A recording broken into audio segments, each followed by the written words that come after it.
Episode 133 the butterfly song reception. Aniruddh के लिए सिर्फ एक ही आफत नहीं थी कि उसके मोहित बॉस उस पर गुस्सा निकाल रहे थे, बल्कि जैसे ही अनिरुद्ध ने विधि के गाने बीनीथ द मास्क को पूरी तरह से कंप्लीट किया, तभी उसके साथ एक बुरी खबर और आ गई। द डीवा विधि का ट्रिब्यूट सॉन्ग द बटरफ्लाई बस कुछ ही दिनों में रिलीज होने वाला था। इस न्यूज को अनिरुद्ध ने बुरी न्यूज क्यों कंसिडर किया, क्योंकि अनिरुद्ध अच्छे से जानता था कि द बटरफ्लाई के साथ कोई भी नया गाना रिलीज होने वाला लोगों के बीच पॉपुलर होना मुश्किल था। प्रेस और मीडिया सिर्फ द डीवा विधि के ट्रिब्यूट सॉन्ग को न्यूज को कवर करने में बिजी रहेंगे और पब्लिक का ध्यान दूसरे गाने पर जाना बहुत मुश्किल था।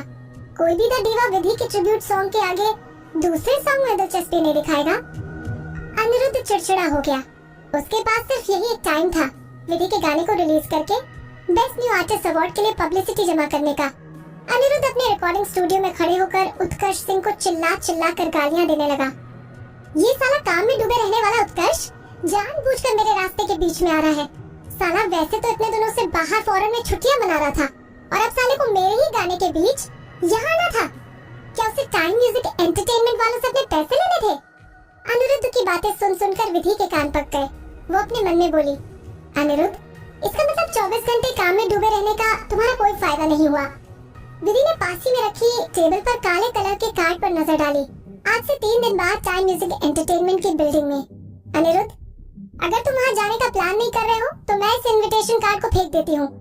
अपनी पुरानी जिंदगी में विधि कोई भी नया गाना रिलीज करने से पहले एक कॉकटेल रिसेप्शन रखती थी और उसमें एंटरटेनमेंट इंडस्ट्री की सभी हस्तियों को इनवाइट करती थी। विधि ने अपने आप को एंटरटेनमेंट इंडस्ट्री में अलग ही पहचान दिलवाई हुई थी।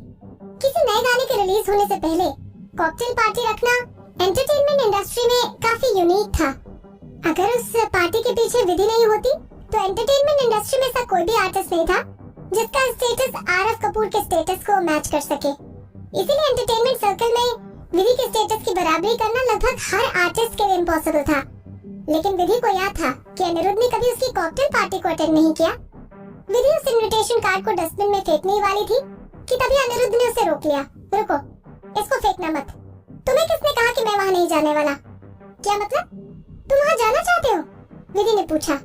टाइम म्यूजिक एंटरटेनमेंट का रिसेप्शन, दिखावे और अमीर लोगों से भरा हुआ। तुमने सही कहा। विधि ने उसकी बात में हामी भरी।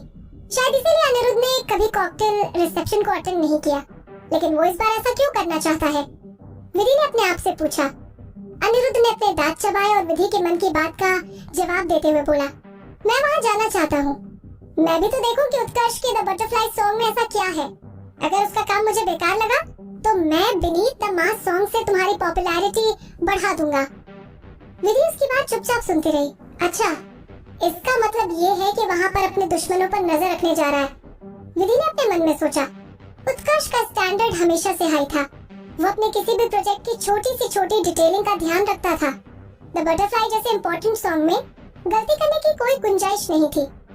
विधि अनिरुद्ध को एडवाइस देना चाहती थी कि वो वहाँ जाकर अपना टाइम बर्बाद करने की ना सोचे, लेकिन अनिरुद्ध की जिद को देखकर विधि ने उसको कुछ कहना सही नहीं समझा, बल्कि वो अपनी आंखों को मलते हुए बोली, तुम वहाँ मजे करके आना, मैं तो अपने घर पर आराम करना पसंद करूंगी।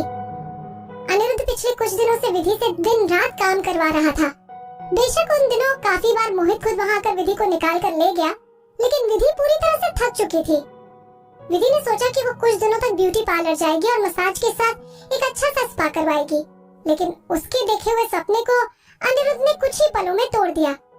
तुम भी मेरे साथ वहाँ चल रही हो क्या? विधि ने हैरान होकर अनिरुद्ध के चेहरे को देखा। तुम सिंगर हो, क्या तुम्हें प्रोग्रेस नहीं करनी है? अगर तुम वहाँ नहीं जाओगी तो तुम्हें अपने राइवल्स की कमजोरी कैसे पता चलेगी? अनिरुद्ध ने इनविटेशन कार्ड को उठाया और अलमारी के ऊपर रख दिया। टाइम म्यूजिक एंटरटेनमेंट वाले दिखावा करना अच्छे से जानते हैं। उस दिन फॉर्मल गाउन पहनना मत भूलना। विधि निराश होकर रिकॉर्डिंग स्टूडियो से बाहर निकल गई।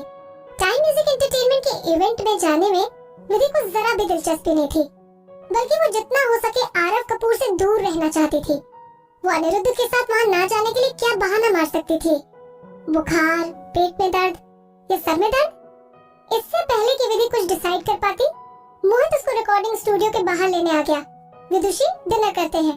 मोहित ने अपना हाथ विधि के हाथ के ऊपर रखा। क्या तुम मुझे अपने साथ द बटरफ्लाई सॉन्ग के कॉकटेल इवेंट में ले जा सकती हो?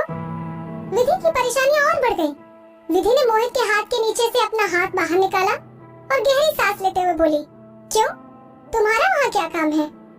टाइम म्यूजिक एंटरटेनमेंट का कॉकटेल इवेंट काफी बड़ा होने वाला था। आरव कपूर ने बड़े बड़े लोगों को इनवाइट किया होगा। मैं देखना चाहता हूँ कि वो उन बड़े लोगों के कितने क्लोज है। विधि ने उसकी बात को समझते हुए अपना सर हिलाया। मोहित के वहाँ जाने का मोटिव अनिरुद्ध के जैसा था। मोहित भी अपने कंपटीटर के बैकग्राउंड के बारे में जानना चाहता था, लेकिन इसका मतलब ये था कि विधि को अब कुछ सैक्रिफाइस करने की जरूरत नहीं थी। विधि का उसके इवेंट में जाने का जरा भी मन नहीं था, लेकिन अनिरुद्ध और मोहित दोनों के बुलाने पर विधि उनकी बातों को नहीं टाल सकती थी। उन दोनों में से एक पहले उत्कर्ष सिंह से पंगा ले चुका था और दूसरा आरव कपूर को पहले मजा चखा चुका था। विधि को डर था कि कहीं वहाँ जाने से कोई सीन क्रिएट ना हो जाए। विधि ने झिझकते हुए मोहित को हाँ बोला, ठीक है, हम लोग साथ चल लेंगे।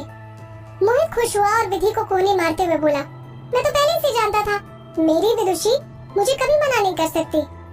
लेकिन मोहित के वहाँ जाने के पीछे कोई और सच्चाई छिपी हुई थी। वो वहाँ अपने कंपटीटर आरव पर नजर रखने नहीं जा रहा था।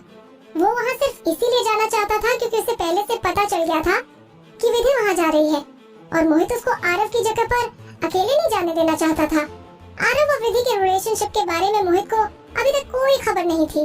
जितना विधि इस बारे में कम बात करना चाहती थी, उतना ही मोहित परेशान हो जाता। मोहित की इनफ फीलिंग थी कि आरव उससे विधि को छीन लेगा। मोहित नहीं जानता था कि विधि उसके लव राइवल से कहीं अकेले में मिले। जिन दो लोगों को द बटरफ्लाई सॉन्ग के लॉन्च रिसेप्शन में जाने की जरा भी दिलचस्पी नहीं थी, आखिर में वही दोनों लोग वहाँ पर पहुँच गए। और हाँ, अनिरुद्ध भी। जब वो तीनों ब्लैक लिमोजीन से उतरकर रेड कार्पेट पर चलने लगे, तो आसपास के लोग कुछ समय के लिए चुप हो गए। मोहित और अनिरुद्ध की पर्सनालिटी पर लोगों को जरा भी डाउट नहीं था। वो दोनों 100-200 लोगों में रेड कार्पेट पर चलते हुए अलग ही दिख रहे थे और उनकी बराबरी करते हुए बीच में विधि उन दोनों की खूबसूरती पर चार चांद लगा रही थी। रोज कलर का सुंदर सा गाउन पहने हुए विधि की खूबसूरती लोगों के होश उड़ा रही थी। ये तो विदुषी शर्मा है। आसपास के लोगों ने विधि को जल्दी ही पहचान लिया। विविध डांस एंटरटेनमेंट के बिग बॉस और चीफ म्यूजिक प्रोड्यूसर विदुषी के साथ आए हैं। वहाँ खड़े लोगों ने फुसफुसाना शुरू कर दिया। इस लड़की ने तो अभी कुछ टाइम पहले ही अपना डेब्यू किया था। इसको इतनी अच्छी पॉपुलैरिटी कैसे मिल गई? इसका बैकग्राउंड कैसा है? ज्यादा खास नहीं, ये तो मिडिल क्लास फैमिली से बिलोंग करती है। सब लोग कंफ्यूज होकर विधि के बारे में बातें कर रहे थे। बॉलरूम रिसेप्शन के कोने में उत्कर्ष कुछ बड़े लोगों के साथ खड़े होकर बातें कर रहा था। आसपास की सराउंडिंग में बदलाव आता देख उत्कर्ष ने अपनी नजरें ऊपर उठाई और सीधे उसको देख लिया। बॉलरूम रिसेप्शन की एंट्रेंस पर दो हैंडसम आदमियों के बीच में खड़ी हुई लड़की सब लोगों की नजरें चुरा रही थी। उत्कर्ष ने अपने साथ खड़े हुए आदमी से एक्सक्यूज लिया और एक कदम आगे रखते हुए वो वेटर से टकरा गया। हाथ में पकड़े हुए शैंपेन ग्लास में से उत्कर्ष के कस्टम मेड ब्लैक सूट पर थोड़ी सी शैंपेन गिर गई। वेटर घबराता हुआ उत्कर्ष से माफी मांगने लगा। हालांकि उत्कर्ष ने वेटर को इग्नोर करते हुए वहाँ से जाने का इशारा किया। वो अपने ख्यालों से बाहर आया और मुस्कुराते हुए अपने आप से बोला, इस लड़की में विधि की झलक कैसे हो सकती है? लगता है मैं कुछ ज्यादा ही विधि को मिस कर रहा हूँ।